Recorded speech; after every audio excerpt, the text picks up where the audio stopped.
If your thoughts can turn on the stress response, and those stress chemicals are addictive, then we become addicted to our own thoughts. So then stepping out into that unknown is where true greatness happens, because that's where the person begins to say, what thoughts do I want to fire and wire in my brain?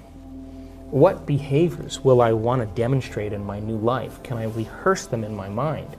And the mere process of mental rehearsal, this is neuroscience now, begins to install the circuits in your brain to look like the experience has already occurred. You're priming your brain into the map of the future instead of the record of the past. And then the true person who's in the process of transformation will say, can I teach my body emotionally what that future is going to be like? Can I begin to embrace the joy of my new life? And their body, as their unconscious mind, begins to believe it's in the future instead of in the past. Now, that process is not an overnight process. We don't jump from the old self to the new self. It requires that continuous process of changing our biology. But I can tell you, in observing people who have healed themselves of very serious health conditions, who've healed themselves of some pretty difficult scars from the past, who've overcome addictions, who've created new opportunities and new jobs and new relationships and a new life, had to cross that river. And that is when they're literally, from a biological standpoint, a new personality. And your personality creates your personal reality. That's it. And your personality is made of how you think, how you act, and how you feel. So the present personality who's sitting here today has created the present personal reality called their life. Which means then, if you want to create a new personal reality, you got to change your personality. And that means you got to start thinking about what you've been thinking about and change it. Look at your unconscious habits and behaviors, what you say, what you do, and become conscious of it. And change them. And look at the emotions that have kept you anchored to the past and decide if those emotions belong in your future.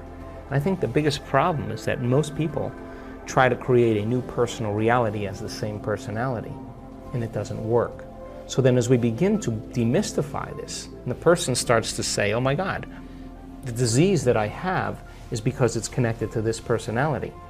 Is it possible that if I change my personality, just like a person with a multiple personality disorder, who has an allergy to nylon stockings in one personality and type 1 diabetes in another, is it possible then if I change my personality, that the disease exists in the old personality and I'm literally someone else?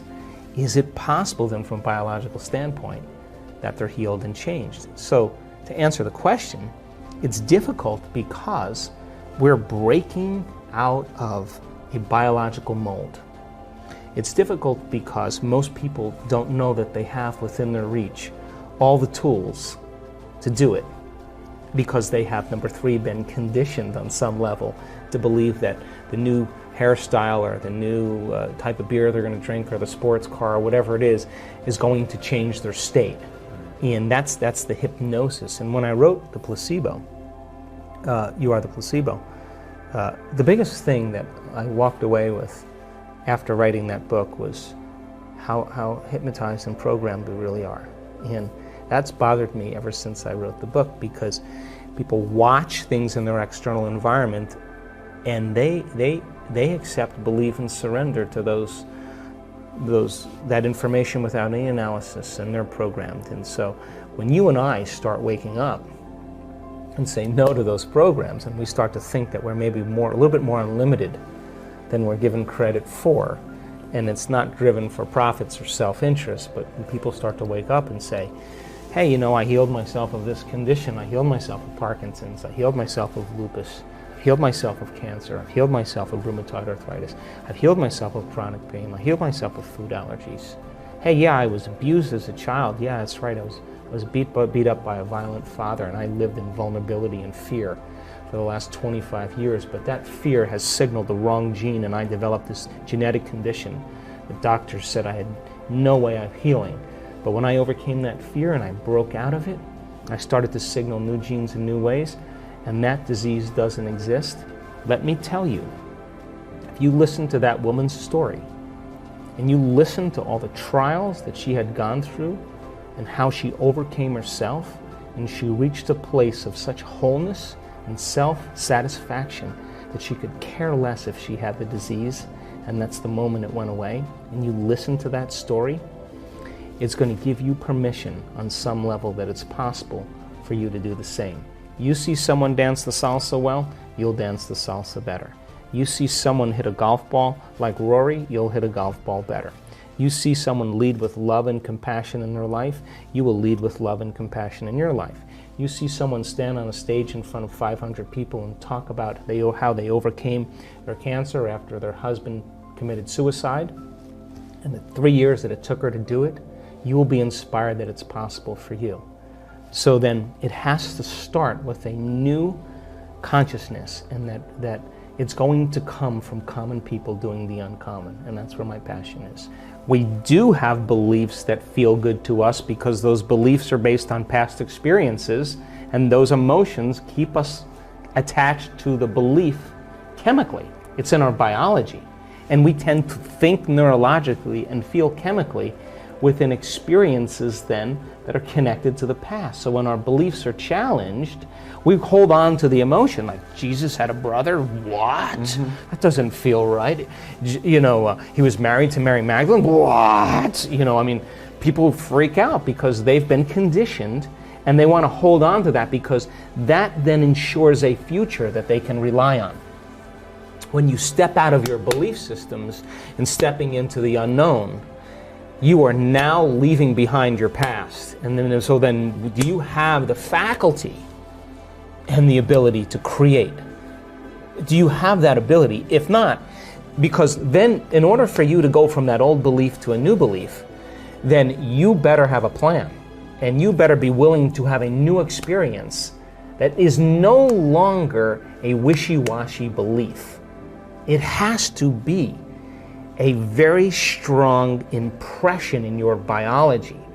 It comes with an accompanying experience that then changes your biology to understand you believe something else.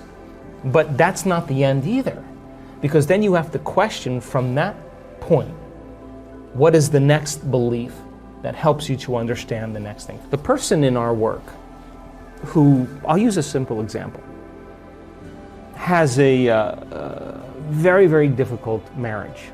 And her marriage falls apart, her husband was abusive, and lived by the stress hormones for an extended period of time. Of course, all her energy is going for some threat in her external environment. She has no energy in her internal environment for growth and repair. No energy for long-term building projects. The body is in vigilance, it's always anxious. She's anticipating something bad happening all the time, and she's got food allergies to everything. She's allergic to her environment.